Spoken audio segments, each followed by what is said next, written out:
My name is Wren Calloway, and 3 weeks ago, I sat in a courtroom 12 feet away from the man who spent my entire childhood teaching me how to be afraid, and I watched a judge read a verdict that took 18 years to earn.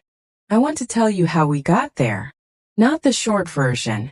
The real one, because the real one is the only version that explains why my mother kept a locked file box under her bed for 18 years, and never once told me what was inside it until the week I needed it most. Before I start, hit like and subscribe and tell me where you're watching from tonight.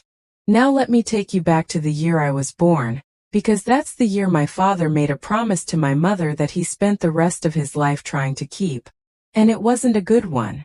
My mother, Seela, married my father, Dale, when she was 22.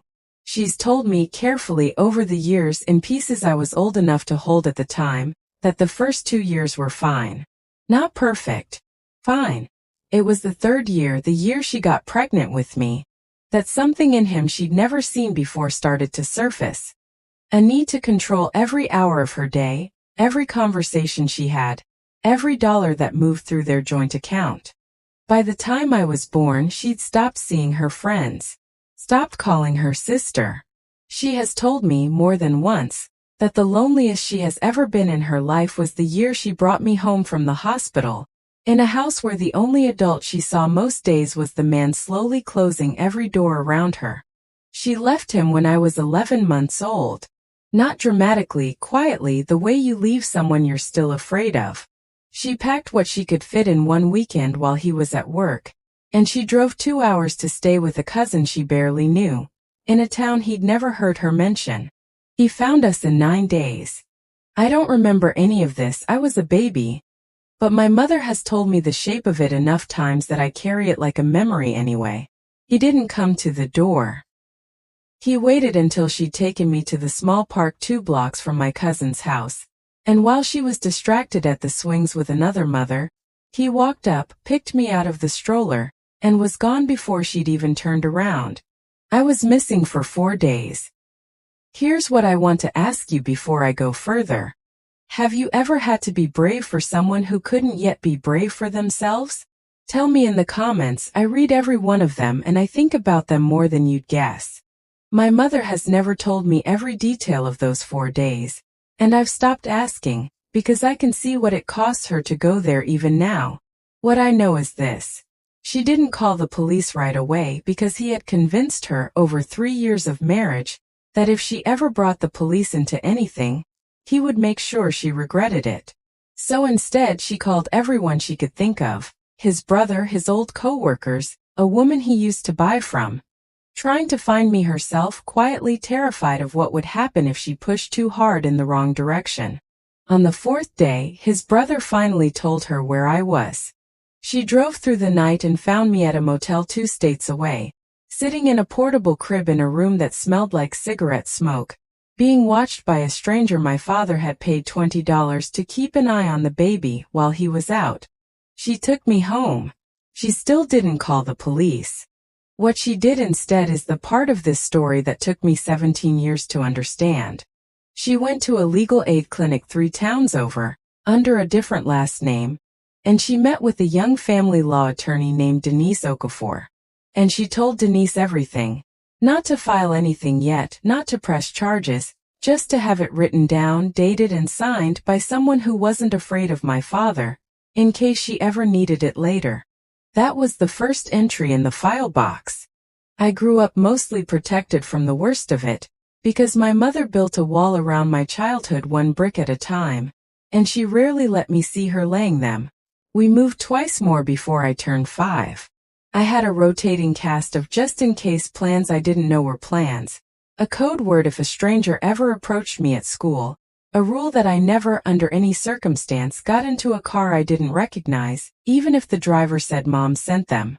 My father resurfaced periodically over the years, usually around custody hearings, usually with a new version of himself he was trying to sell to a judge. He'd show up freshly employed, freshly sober-sounding, talking about wanting to be part of my life. A judge granted him supervised visitation when I was 7, which lasted 4 months before he missed 3 visits in a row and stopped showing up at the family center entirely. Every time he reappeared, my mother added something new to the file box. A missed child support payment. A voicemail where his voice didn't sound like a man trying to be better. A photo of a bruise on her arm from an encounter at a gas station when I was 9. One I wasn't there for and didn't know about until years later. She was building something. I didn't know it at the time. I thought she just couldn't let go of the past. It turns out she was the only person in my life who understood exactly how long she might need to hold on to it. The last time my father tried anything before I turned 18, I was 15. It was a Tuesday, and I was walking home from a friend's house 4 blocks from ours, and a car I didn't recognize slowed down beside me on Fenwick Street. I didn't run. I did exactly what my mother had drilled into me 100 times. I turned and walked directly into the nearest open business, which happened to be a dry cleaner, and I asked the woman behind the counter if I could wait inside for a few minutes. It was him. He didn't get out of the car. He just watched me walk in and then he drove away. I called my mother from the dry cleaner's phone, shaking in a way I didn't have words for yet. She came and got me in 11 minutes. She didn't cry in front of me. She waited until she thought I was asleep that night, and I heard her on the phone in the kitchen. Her voice low and controlled in a way that scared me more than if she'd been screaming. "He's supposed to be 400 miles from here," she said to whoever was on the line. "I need this documented. Today." I didn't know who she was talking to. I found out 3 years later it was Denise Okafor, the same attorney from the legal aid clinic, still returning her calls after 13 years, because some people build relationships that outlast their paychecks. The 18 years between the day I was taken from that stroller and the day I sat in that courtroom were not contrary to what you might expect from a story like this. 18 years of constant terror. Most of it was ordinary. School friendships, a part-time job at a bookstore I loved more than I probably should have. My mother remarried when I was 12 to a quiet, steady man named Pete who never once tried to be my father, and instead just showed up consistently for 8 years, which turned out to be its own kind of love language. But underneath the ordinary years, the file box kept growing. I found it by accident when I was 16, looking for tape in my mother's closet, and I opened it without thinking, the way you open any box in your own house. Inside were folders, dated, labeled in her handwriting, photographs, court documents, a small handheld recorder with a strip of masking tape on it that said, simply, "Keep, do not erase." I didn't touch anything inside. I closed the box and put it back exactly where I found it, and I never told her I'd seen it, because some part of me understood, even at 16, that this wasn't mine to open yet. It was hers to hand to me when the time was right. The time came 2 months after my 18th birthday, when my father called me directly for the first time in my life. He'd found my number through a mutual acquaintance from the town where I'd grown up, and he called on a Thursday evening while I was making dinner. I almost didn't answer an unknown number, but something made me pick up. His voice was warm, rehearsed warm, the kind of warm you use when you've practiced a conversation in a mirror. He told me he'd changed. He told me he was sober, had been for 2 years, had a steady job now, wanted nothing more than the chance to know his daughter as an adult, one-on-one, no restraining orders, no supervised visits, no mother standing between us anymore. "You're 18 now," he said. "That's your decision to make, not hers." I didn't say yes. I also, God help me, didn't immediately say no. Some small, exhausted part of me wanted to believe that 18 years might actually be long enough for a person to change. I told him I needed time to think, and I hung up, and I sat at my kitchen table for a long time before I called my mother. She was quiet on the phone for a moment. Then she said the sentence that changed everything. "Wren, I think it's time you saw the box." We sat at her kitchen table that weekend, the same table I'd eaten breakfast at my whole life, and she opened the file box in front of me for the first time. Denise Okafor's original notes from the week I was taken as an infant. A dated photograph of a bruise from the gas station encounter I never knew about. Voicemails preserved on an old recorder and later transferred to a digital file. spanning 14 years, my father's voice shifting from charming to threatening and back again, depending on what he wanted that week. And then near the bottom, a folder I hadn't expected. Court records from 11 years earlier. A probation violation my father had picked up in a different county under circumstances my mother had never told me about, tied to a weapons charge that had quietly expired off his record, because no one had ever connected the dots between his aliases and his actual identity across county lines. "I've spent 18 years making sure that if you ever needed this," my mother said, "you wouldn't have to build it from nothing. I couldn't protect you from him showing up again. I could only make sure that when he did, you'd have everything you needed to finish this the right way." I asked her why she never went to the police herself years ago with all of it. "Because for most of those years," she said, "I was afraid enough of him that I wasn't sure I'd survive being the one who filed it. I needed you to be old enough to make this choice as your own person with your own name on the paperwork, protected by your own adult rights.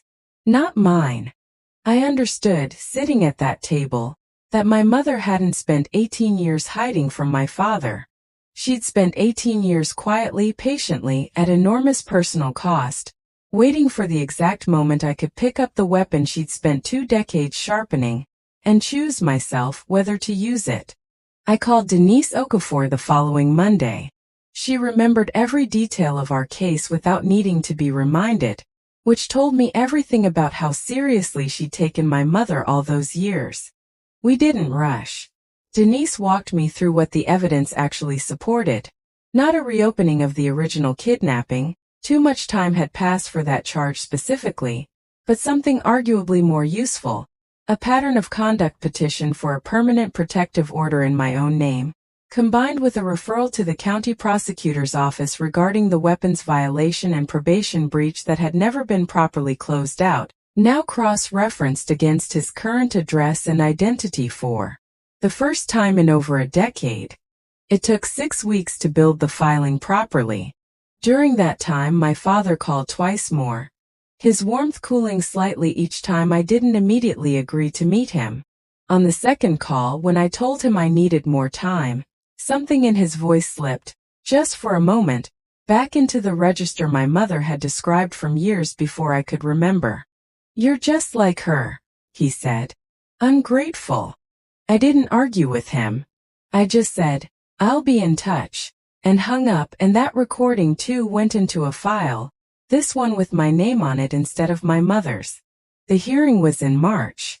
I sat in the courtroom with my mother on one side of me and Denise on the other, and I watched my father walk in wearing a suit that didn't quite fit him right, still performing the version of himself he'd built for the phone calls. He looked at me once when he entered. I didn't look away. I wanted him to see that the 18-year-old girl he tried to charm on the phone had shown up with 18 years of evidence instead of 18 years of fear. The petition for the protective order was granted without much argument. The pattern was too clear, too well documented, spanning too many years and too many voices to dispute. But it was the second part of the hearing that mattered more. The prosecutor's office had picked up the probation and weapons matter based on the file my mother had built, and what should have been resolved a decade earlier finally was, in a room where he could no longer talk his way around it with a warm voice and a rehearsed apology. He was sentenced to 18 months, plus 5 years of supervised probation with a no-contact order naming both me and my mother permanently, for the first time in either of our lives, enforceable by more than just our own vigilance. I didn't feel triumphant when the judge read it. I felt something quieter, something closer to relief finally being allowed to land after 18 years of not having anywhere safe to set it down. My mother and I didn't talk much on the drive home. At a red light, she reached over and put her hand on mine and she said, "I'm sorry it took this long." "You didn't make it take this long," I told her. "You made sure it could end at all." I think about the file box sometimes, still sitting in her closet, mostly empty now except for the closing paperwork. I think about how much it must have cost her all those years to keep collecting evidence of her own suffering, dated and labeled, in case her daughter ever needed proof that what happened to both of us was real. If you've ever had someone in your life who was quietly protecting you in ways you didn't find out about until years later, I want you to hear this. Notice it. Thank them if you can. Some of the bravest things people do for us happen in silence over years, long before we're old enough to understand we were ever in danger at all. That's my story. If it moved you, if it made you think of someone who protected you quietly, or someone you're quietly protecting now, tell me in the comments. I read every one. And if this story stayed with you, share it with someone who needs the reminder that patience and documentation can be their own kind of justice. Subscribe if you want more stories like this one. See you in the next.